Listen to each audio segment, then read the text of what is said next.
Well, who's going to lead us off? Leave what off? Lead the introduction. Oh, lead us off. I thought he was going to leave this off. I'm like, what are you talking about? Leave what? I'm just leaving this. Hello, everyone, and welcome to this week's episode of the Solutions Brewing Podcast. We don't know what we're doing still, even after 113 episodes, but you know, it's fun no matter what. I don't actually know what we're talking about, guys. What are we doing? We do this at last minute every time. It's great. Well, I've just been reading it. Not everyone at one time now. Jesus Christ. Exactly. Yeah. We had so many ideas that we just wanted to wait till we were recording before we started talking about it. Yeah. But now I don't want to be the one to go first, so go, Steve. Yeah, Steve. Yeah. Well, what we're doing is we're waiting for Brendan to reveal this week's topic, which I think is our going topic to be... is we're figuring out what our topic is. Yeah. Our topic is we're continuing the quest on the low alcoholic beer trend. Brendan has, as mentioned a couple weeks ago, successfully brewed a 2.5% beer that was still very, very tasty. And recently has just kegged and is waiting basically for it to, shake out sort of thing. A 0.5 or a near zero beer. And why this is relevant is that we actually have our non-alcoholic yeast inbound from the good people at Escarpment Labs. So we are like T-minus very short time away from actually brewing on our system an actual non-alcoholic beer. Yeah. So Brendan was looking up a few other alternate ways of getting to the non-alcoholic route. And Brendan, what did you find? Oh, you give me too much credit. I went back to Reddit to see if they had anything. Oh, don't go back to them. And there was one just comment about whether or not somebody was using reverse osmosis for dealcoholization in the beer, and that got me down the rabbit hole because I had not considered it before using that process, a membrane separation process for separating the beer. Long story short, the benefit of it is that it's done at cold temperatures. So there's no one of the ways that we've talked about dealcoholizing beer before is basically raising it up to a temperature where ethanol boils, but water doesn't. So all the alcohol boils off, and you have the beer left over. And the problem with that is you're basically cooking it again at mash temperature with all the hops already in there. You boil off any of the good hop oils, and you get stuck with a very bitter or a very sour beer. Yeah. So, I mean, many of the very big breweries have gotten around this in other ways. I think Heineken does a vacuum distillation process. Yep. And that allows them to kind of keep the temperature low, dropping the pressure, and they get everything out that way. They make a beer that is very close to their standard beer. Reverse osmosis, you can do it at the other temperature, but it's all this fancy. All of these are very expensive ways to dealcoholize the beer that we can't afford, but that I enjoy reading about because I'm an engineer. Yeah. No, we look at these methods and be like, oh, that'd be awesome if we had the money. You're an engineer. Just design a small system, bud. Well, do you know what my design time, my design rate is? Well, good thing you already work for the brewery. It's fine. Yeah, you guys don't want to see my next expense report with that one in there. $5,000? What the shit? And that's just for the design. We don't even know if it's going to work. Yeah, this is just a prototype.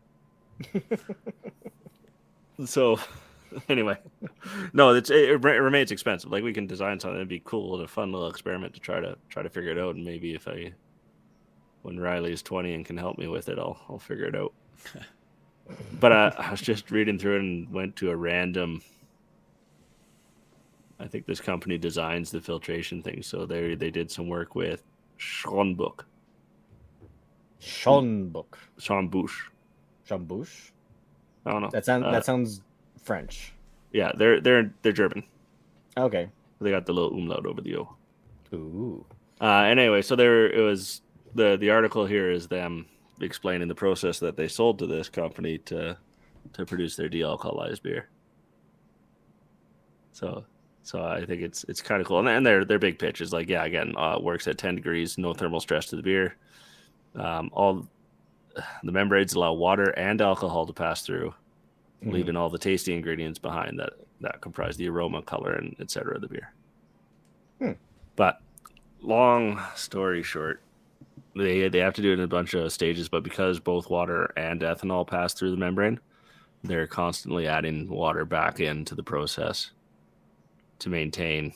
So basically they make beer concentrate without the alcohol, dilute that back, do it again to make sure they get all the alcohol out, and then they fill it back up with water, and they end up at their 0.4, 0.5% or whatever they're targeting.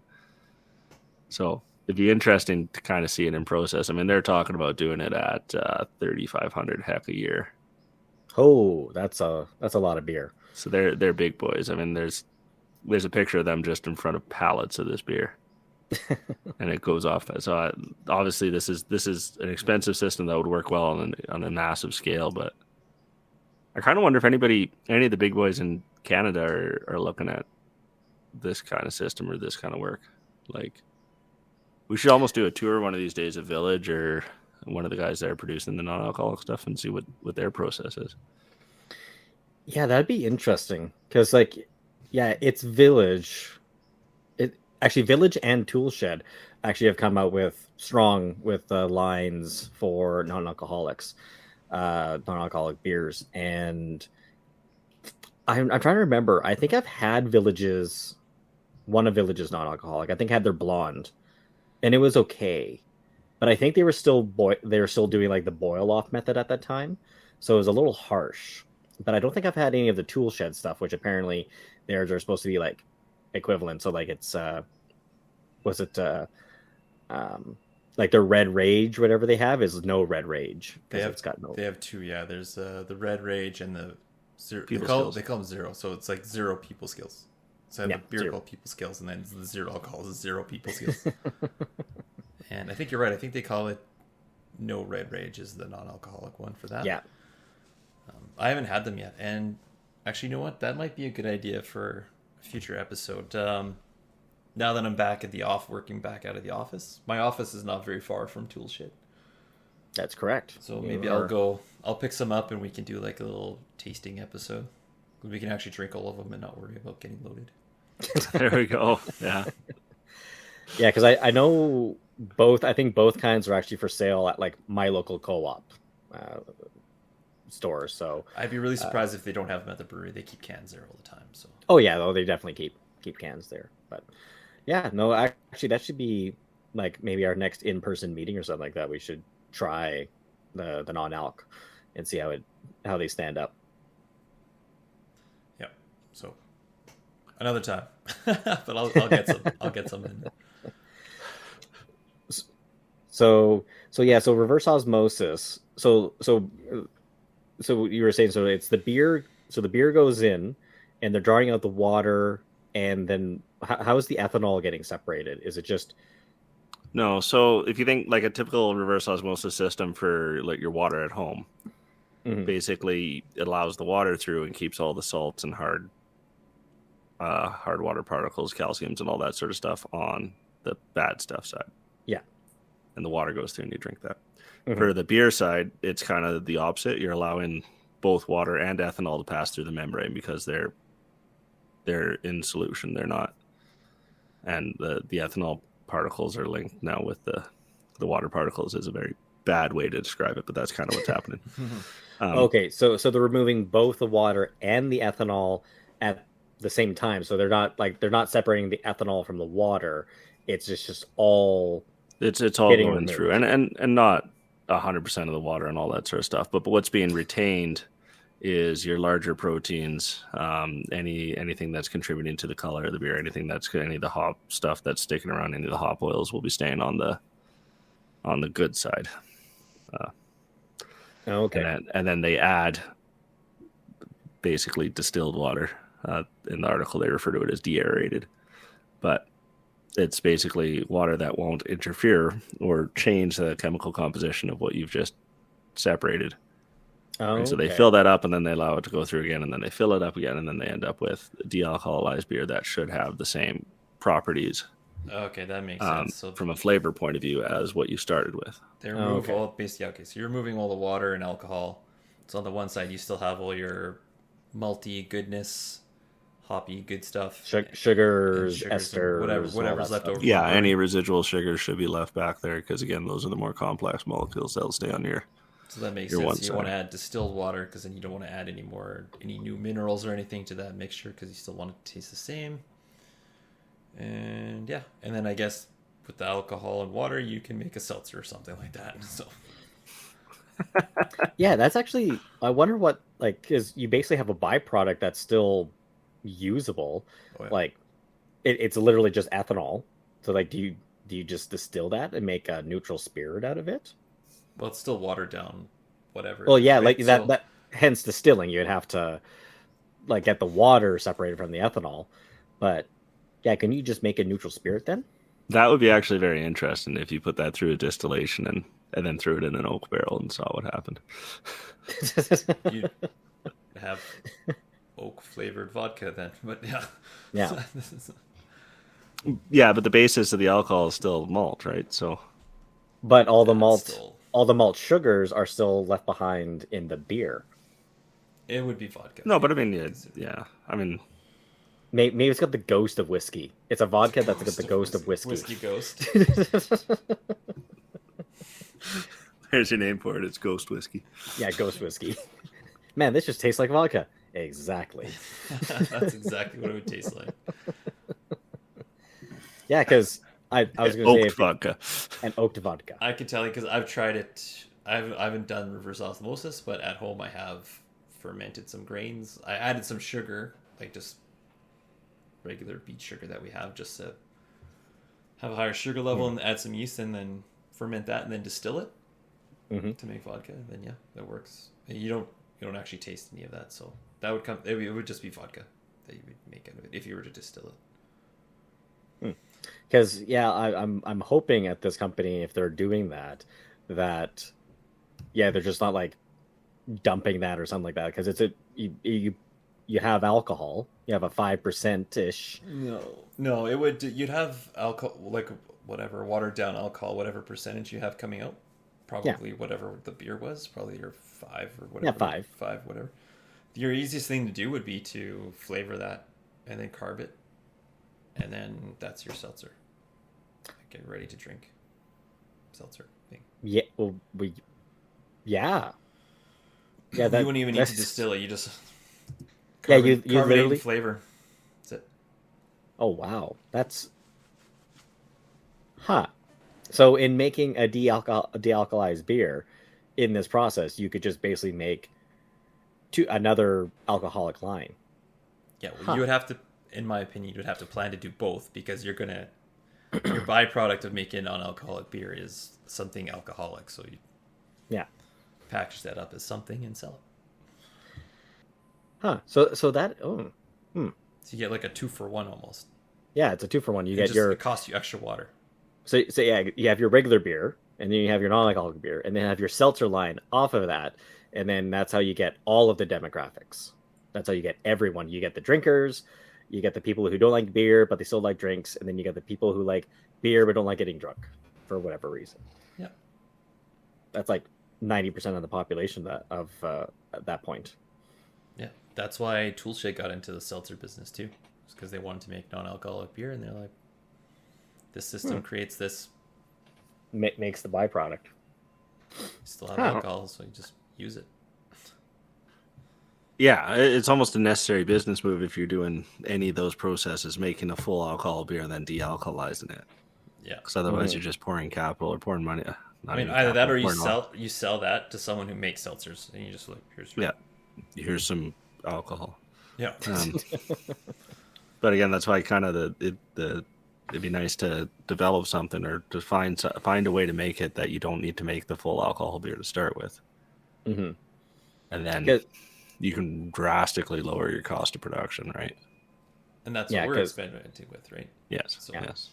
Brendan, your plan to do that is what, this weekend, Saturday? That is the dream. We're gonna do our first stab at that here on Sunday. Perfect. Yeah, the yeast just arrived. Escarpment's non-alcoholic yeast. Yeah, it's going to be, well, for those on the podcast, we were talking about before this, before we started here. We had a little electrical fire at the brewery. Our control box went up in smoke. One component, which is a solid state voltage regulator, gave up the ghost as me and Rob were there on the weekend trying to do a beer. So that plan kind of fell through, and we got to get that repaired so Brendan can go out. And this actually would be your first brew on the system. Yeah, it would be. Yeah. You haven't brewed on it yet? He has not. He's not at the shop. Yeah, he's brewed it on at home. That was back out of the ranch when you spilled wort all over the floor. No, I was in Break Creek. I'll refer to it as the ranch. But yeah, this will be your first time. Oh yeah, we've got to get that fixed or part. Me and as we were setting up our new vessel, me and Rob came across a big problem. Oh, the mash tun. So the mash tun looks amazing. Like it's going to be a great addition to the brewery. It's going to work out great. There's one big problem though. It's designed for recirc, and for whatever reason, I don't know if it's because we didn't buy the right accessory or something like that. We actually can't use the recirc port right now because we don't have the right fitting for it. Oh, we need a barb. Yeah. You can still do it if you take the one off of the kettle. You don't need both vessels at the same time. No, but the one at the top there for the recirc, that's not a small one. Yeah, it was a small one. It was like a 1/4-inch one, not a full one. Well, when you order the relay, look for one of those. Yeah. Yeah, I will. But it was. But yeah, why are you recircing it? Like it's insulated. Just let it sit there for. No. When you start doing your sparge, you want to recirc first to get that cycling, and then add the rest of your water on the top. Too many steps. But that's the proper way of doing it. Yeah, no. Grain bed. Don't disturb the grain bed. This is why we got this mash done in the first place, because the last one we were just doing nothing but disturbing the grain bed. No. We got this one because the last one was just a pain in the ass to lift and empty. Yes, that too. Actually, no. We got this one because you guys wouldn't shut up about how much of a pain in the ass it was. Yeah, because you hadn't gone out there and tried to Brendan, lift. if you want, you can brew on the other one. Yeah, you can brew on the old. Nope. I'm gonna fill it with ice and put some beer in there. And see if I can empty it before the brew's done. I was gonna say, depending how long you take, you should be fine. But depends how many beers he drinks. It might take him all day. Well, what he should do, he should fill up the cooler full of ice and then put it into the actual cooler, and then have that all set up, and then go from there.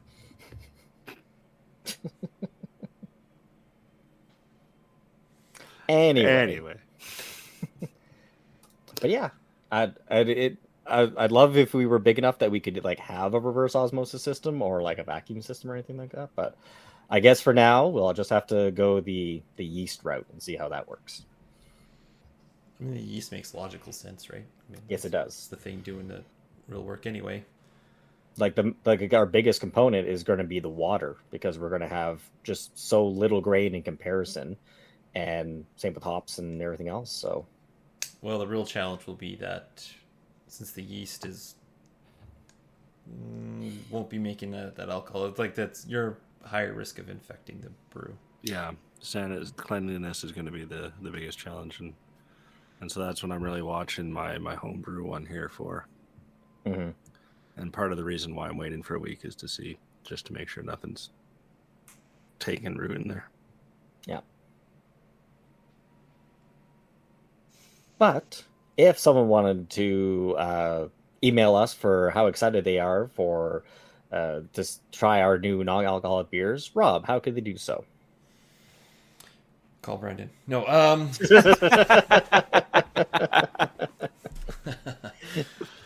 You can go to our website, solutionsbrewing.com, or you can hit us up on our contact page, which is on that site, which sends us an email at noproblems@solutionsbrewing.com.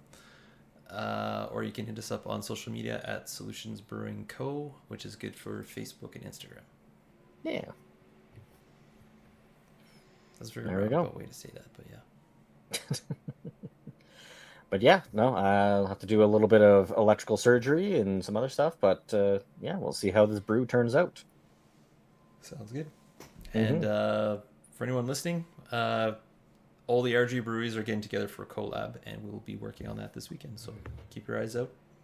There will be a RG brew coming out. What's it called again? Next Turn or something like that? Next 4 exits. The Next 4 exits. Well, actually, it's called Next 3 exits, but I think they're going to make it change to Next 4.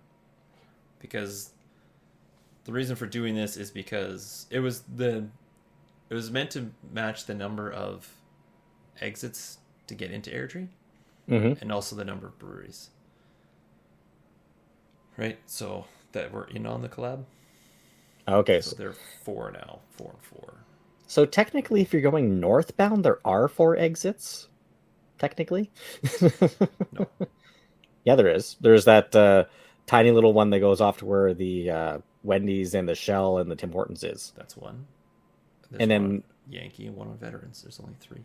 Yeah. And then there's going to be the 4th one that's going to be opening. So there will be 4. That's what I'm saying. That's what this is for. Yeah. That's why it's going to be Next 4, because their bridge will be number 4. But there's only 3 if you're southbound. Might still only be 2 southbound. If anybody wants to write in and tell Steve how many exits there are in Airdrie. I am going to pull up the map and I'm going to look at it. All right, everybody. We'll talk to you next time. Thanks, everyone.